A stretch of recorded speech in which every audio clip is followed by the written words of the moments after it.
It is the spring of 1944. Somewhere in the flat, frost-hardened farmland of German-occupied Poland, a man walks. He moves with the cautious, measured gait of someone who has learned that every step might be his last. He is dressed in the rough, dark clothing of a local labourer. A cap pulled low, a jacket that does not quite fit. But his eyes give him away. They scan the tree lines, the roads, the distant silhouettes of guard towers with the disciplined, calculating alertness of a trained aviator.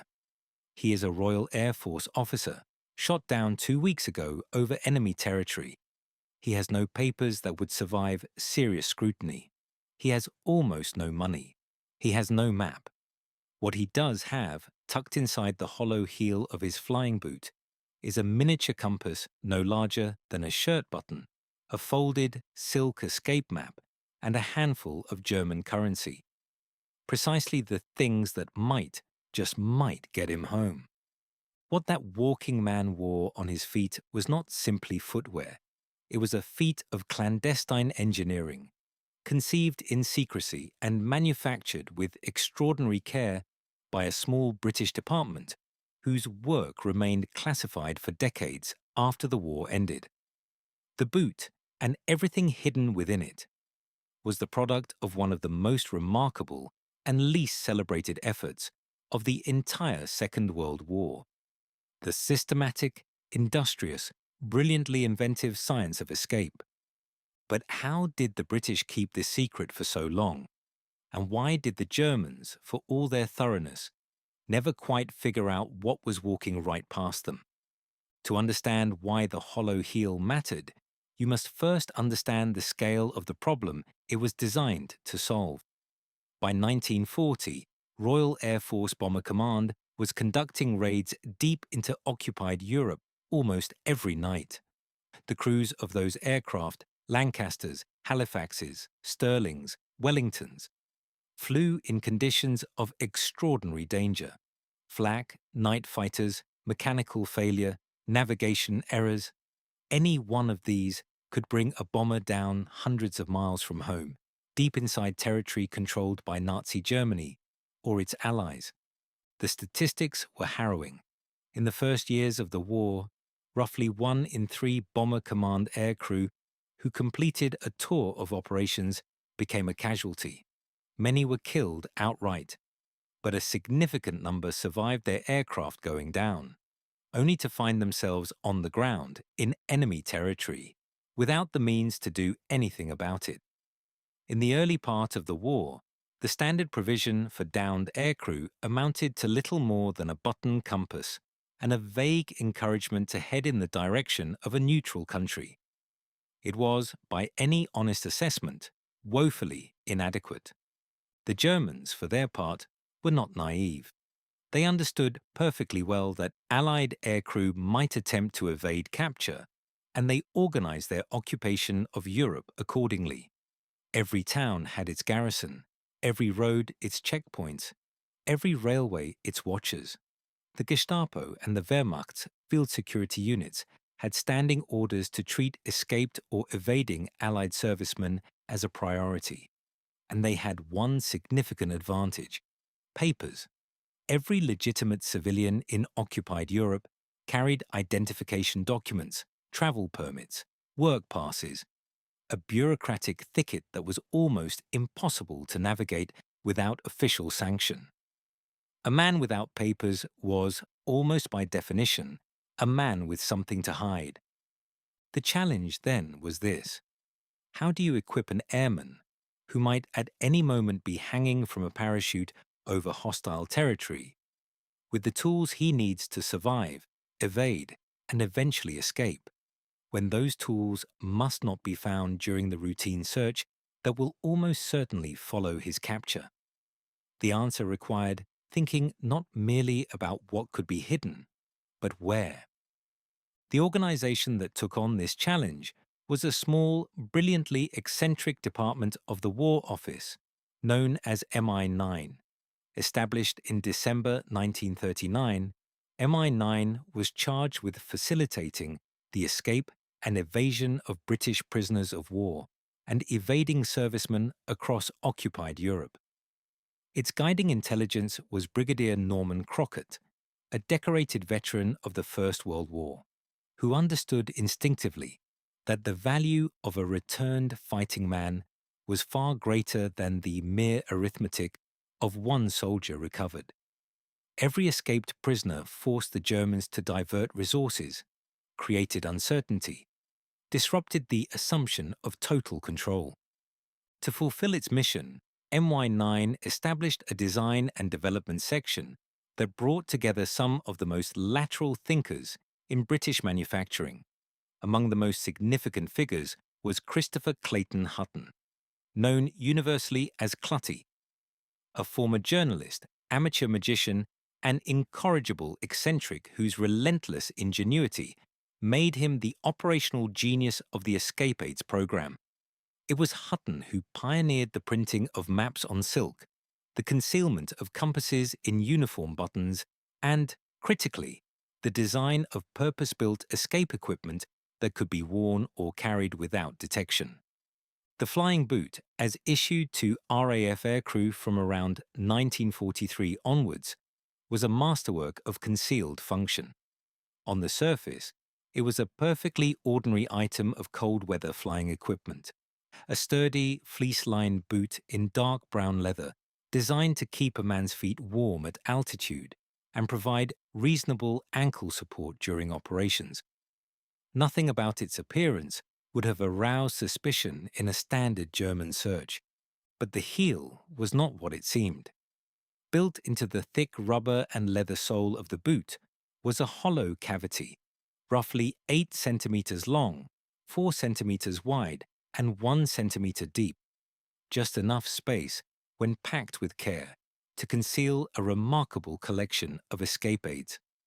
A miniature button compass, accurate to within a few degrees and small enough to sit on the tip of the finger, could be pressed flat into the space. A silk escape map, printed at a scale of roughly 1 to 1 million on tissue-thin fabric that folded to the size of a playing card, could be layered beneath it. A small quantity of foreign currency, German Reichsmarks, French francs, Belgian francs, or whatever was appropriate to the expected operational theatre, could be folded into a tight packet and pressed in on top. To access the cavity, the airman used a small, concealed zip or press stud running along the inner edge of the heel, invisible unless you knew precisely where to look and what to feel for. The mechanism was robust enough to survive the rigors of combat, flying, but simple enough to open quickly with cold, shaking, perhaps injured hands in the dark of a hostile field. The total weight added to the boot was negligible. The total thickness added was measured in millimeters. And yet the difference between a man with these tools and a man without them was, in many documented cases, the difference between freedom and years in a prisoner of war camp, or worse. If you are finding this interesting, a quick subscribe helps more than you know. The boots were manufactured principally by Griggs of Northamptonshire, the same family firm that would later become famous for Dr. Martens footwear, working to specifications provided by MI9 and the Air Ministry. Exact production numbers remain classified or were never formally recorded, but estimates suggest that tens of thousands of pairs were produced and issued to operational aircrew between 1943 and the end of the war in 1945. The civilian-facing nature of the manufacturing process was itself a form of security. A traditional shoe factory producing a traditional-looking boot attracted none of the attention that a dedicated military facility might have drawn. In actual operational use, the hollow-heeled boot proved its worth across dozens of documented escapes. Wing Commander Douglas Bader, famously, made use of concealed escape equipment during his time as a prisoner of war, though his case involved prosthetic legs rather than conventional footwear. a detail that illustrates the breadth of MI9's thinking. More representative were the experiences of the hundreds of ordinary aircrew who found themselves on the ground in France, Holland, Belgium, or Germany, and who, thanks to the equipment sewn and pressed into their clothing and boots, were able to make contact with resistance networks, navigate to neutral borders, or simply survive long enough to be liberated. One evader, a Lancaster navigator whose account was recorded by MI9 debriefers after his return to Britain in late 1944, described opening his boot heel in a barn outside Liège while Belgian resistance members stood watch. He found the compass and map exactly where they were supposed to be, dry and intact despite 3 days of walking through autumn rain. He used them to navigate to a safe house in Namur, from which he was eventually passed down the Comet escape line to Spain and home. The boot, he said, was the first thing he checked when he hit the ground. He had been trained to do so. It is worth comparing the British approach with what the Germans had developed, or rather, had not. The Wehrmacht and the Luftwaffe issued servicemen with standard issue equipment of considerable practical quality. Excellent boots, well-made uniforms, reliable navigation instruments. But the Germans had not, in 1939 or at any point during the war, developed a systematic program for equipping their own aircrew with dedicated escape and evasion aids of the British type. This was partly a failure of institutional imagination and partly a reflection of strategic assumptions. Germany, in the early years of the war, controlled most of Europe, and the concept of a German pilot having to evade through hostile territory simply did not carry the same weight. The Americans, by contrast, developed their own escape aids program in close collaboration with MI9, adopting many of the British innovations wholesale and adding considerable manufacturing capacity and material resources.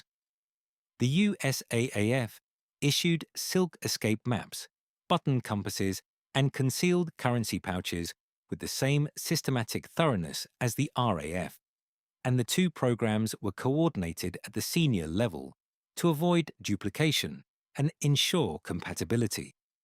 American aircrew escaping through France might find themselves using British-printed silk maps. British aircrew in the Pacific Theatre might be issued American-manufactured compasses. The collaboration was, by most accounts, seamless.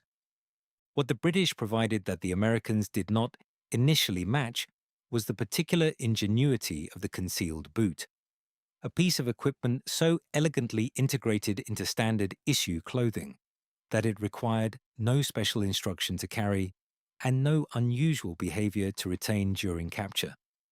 An airman did not need to remember to pick up his escape kit. He was already wearing it. The legacy of the hollow-heeled boot extends well beyond the immediate context of the Second World War. The systematic approach to escape and evasion equipment that MI9 developed, the integration of survival aids into clothing and personal equipment, the use of silk for map printing, the engineering of concealment into apparently ordinary objects, became the foundation for every subsequent military escape and evasion program developed in the Western world. The Cold War saw British and American planners return repeatedly to the principles established by Hutton and his colleagues.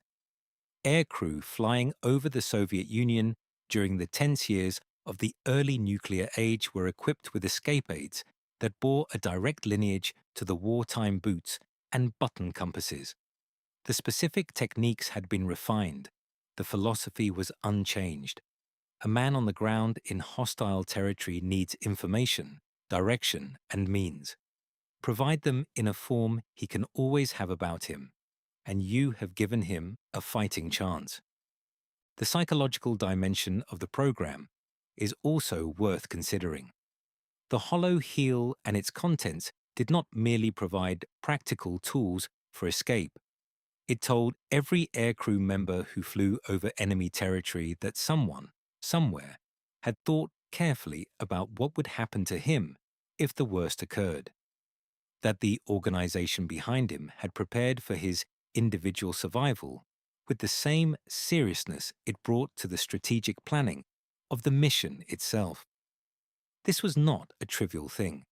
Men who flew night after night into flak-filled skies over Germany drew considerable comfort from knowing that their equipment had been thought through to the last detail.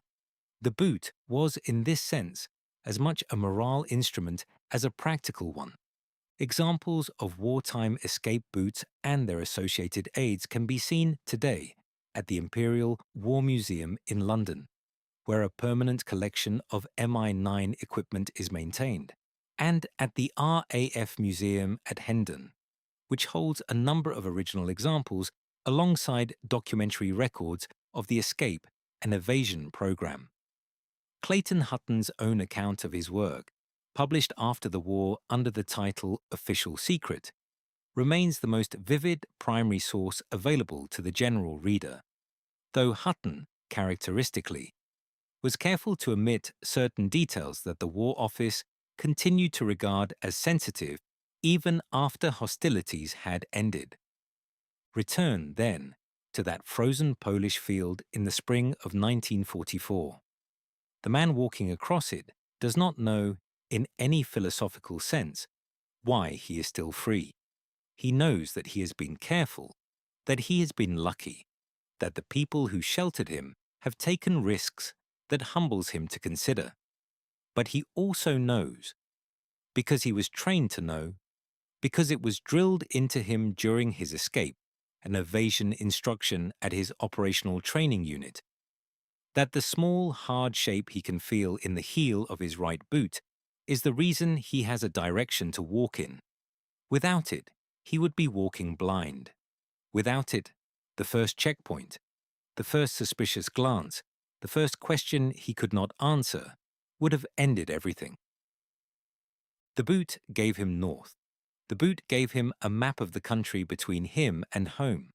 The boot gave him money to buy bread and a train ticket and, on one desperate afternoon, the silence of a man who had every reason to ask questions and chose, for a handful of Reichsmarks, not to.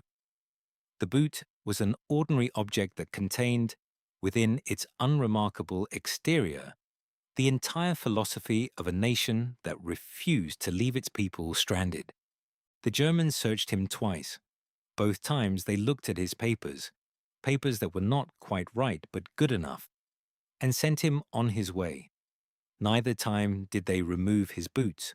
Neither time did they press their thumbs into the heel and feel the slight, suspicious hollowness within. Perhaps they were tired. Perhaps they were not thorough enough. Perhaps, in the end, they simply did not know what to look for. That is the point of the hollow heel. The best escape aid is the one the enemy does not know exists. The British, in this, as in so many of the hidden arts of the Second World War, had thought of something that their opponents had not. And in the space of 8 centimeters by 4 centimeters by 1, a cavity no larger than a bar of soap, they had hidden the possibility of freedom.